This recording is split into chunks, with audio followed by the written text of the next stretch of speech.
Selamat berjumpa kembali dengan kami, channel Film Legenda Nusantara. Dalam channel ini, kami akan menyajikan cerita-cerita legenda, cerita-cerita sejarah Nusantara, kejayaan Nusantara. Semoga kita semua akan menyadari bahwa negara kita, Nusantara, adalah negara yang sangat luar biasa. Salam NKRI. Kemelut Belambangan bagian 107. Ki Sarwaguna menahan kemarahannya mendengar alasan yang dibuat-buat itu. Dengan sikap gagah dan suara tegas dia berkata, "Sarwatama, sekarang engkau datang bersama pasukan Belambangan, apakah yang kau kehendaki?"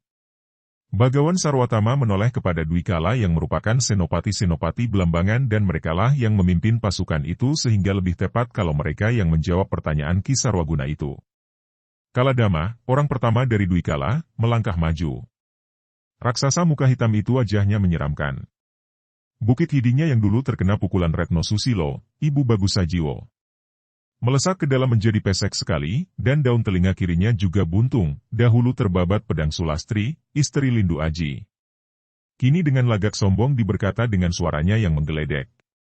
"Ki Sarwaguna, kami Dwikala, aku dan adikku ini, adalah senopati utusan Gusti Adipati di Belambangan untuk mengundang Andika agar sekarang juga ikut bersama kami menghadap Gusti Adipati." Ki Sarwaguna mengerutkan alisnya.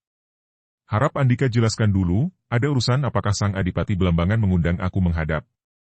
"Haha, Andika tidak tahu ataukah pura-pura tidak tahu?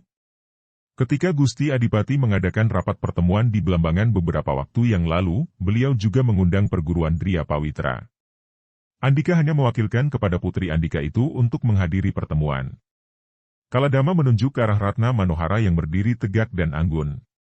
Akan tetapi wakil Dria Pawitra dengan angkuhnya menyatakan bahwa Dria Pawitra tidak mau menggabungkan diri dengan Belambangan untuk menghadapi musuh besar kita Mataram.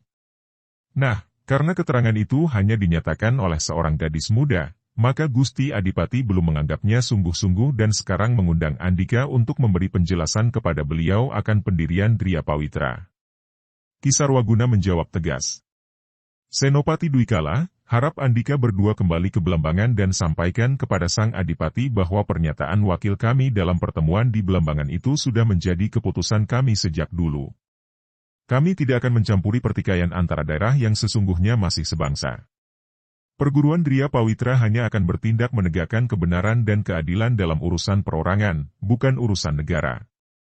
Karena itu, percuma saja kalau kami menghadap Sang Adipati karena pendirian kami tetap sama seperti apa yang dinyatakan putri kami Ratna Manohara ketika itu." Kalajana, orang kedua dari Dwikala yang bertubuh raksasa pula dan mukanya bopeng dan tubuhnya berbulu, maju dan berkata dengan geram. "Heh, Ki Sarwaguna, apakah Andika hendak mengatakan bahwa Andika membangkang terhadap perintah Gusti Adipati Belambangan?" "Kami tidak membangkang perintah.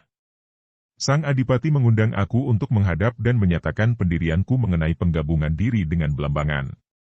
Di sini juga dapat aku tegaskan bahwa pendirian Dria Pawitra tetap seperti yang telah dinyatakan oleh putriku Ratna Manohara.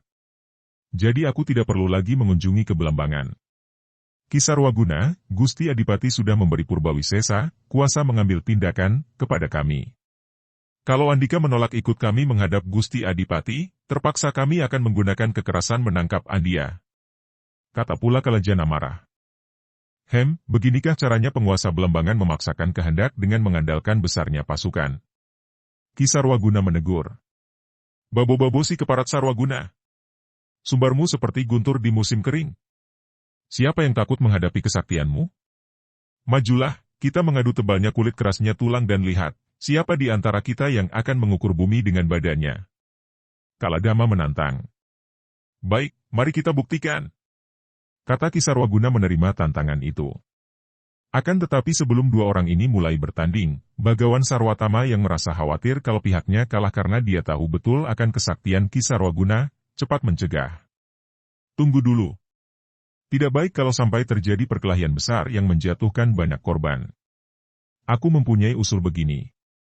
Pertentangan dua pendapat ini hanya ada satu persoalan, yaitu mau bergabung dengan Belambangan atau tidak mau bergabung. Kalau terjadi pertempuran, tentu kedua belah akan rugi karena jatuhnya banyak korban. Bagaimanapun juga, kita semua adalah kaula Belambangan. Sebaiknya diatur begini, masing-masing pihak mengajukan jagoannya yang paling sakti dan kedua orang jagoan itulah yang akan mewakili pihak masing-masing. Kalau jagoan Belambangan kalah, maka Belambangan tidak akan memaksa lagi Dria Pawitra untuk bergabung.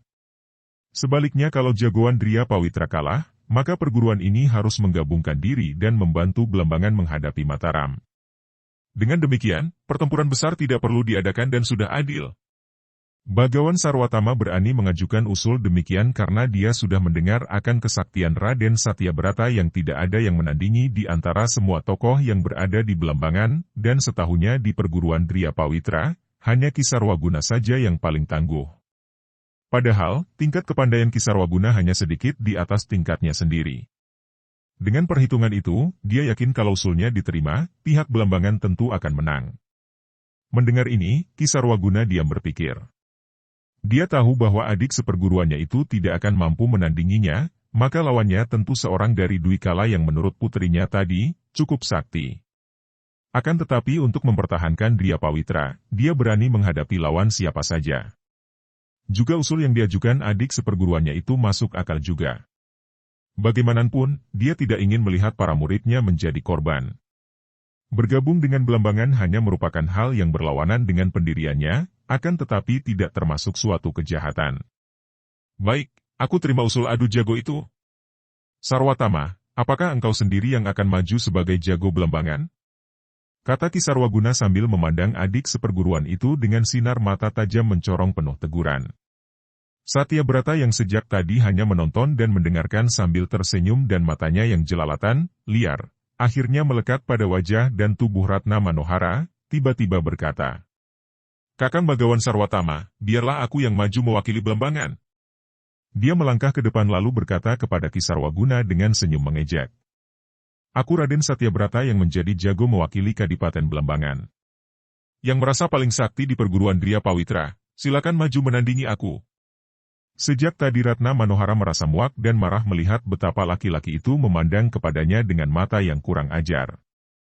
Tadinya ia mengira seorang di antara Dwi Kala yang akan maju, sama sekali tidak mengira laki-laki kurang ajar yang mengaku bernama Raden Satyabrata ini yang maju. Ia tidak mengenalnya dan tidak pernah mendengar namanya. Karena marah melihat sikap sombong orang yang pandang matanya tidak sopan itu, ia melangkah maju hendak menandinginya. Akan tetapi ayahnya menangkap pergelangan tangannya. "Jangan Ratna. Biar aku sendiri yang menghadapinya," kata Kisarwaguna. Melihat ini, Satyabrata tertawa dan berkata, "Wah, kalau Nimas Ayu ini yang maju, mana mungkin aku tega melukai kulit yang halus mulus itu?" Tidak menjadi marah. Dia adalah seorang pemuda yang sudah matang jiwanya dan tidak mudah dipengaruhi nafsu. Mendengar ucapan itu, dia tersenyum dan berkata lembut, "Satyabrata, sebuah gentong kosong itu kalau diketuk nyaring bunyinya, sama dengan seorang yang suka bicara sombong itu biasanya juga kosong." Ucapan itu membuat Satyabrata terbelalak dan mukanya yang berkulit putih bersih itu menjadi merah sekali. "Keparat, bocah dusun, siapakah engkau?" "Namaku Bagus Sajiwo dan memang aku bocah dusun." "Berani engkau melawan aku? Engkau menantangku." "Aku tidak menantang siapapun, aku hanya mewakili perguruan Dria Pawitra." "Heh, Bagus Sajiwo. Apakah engkau sudah bosan hidup? Engkau akan mati kalau bertanding melawan aku."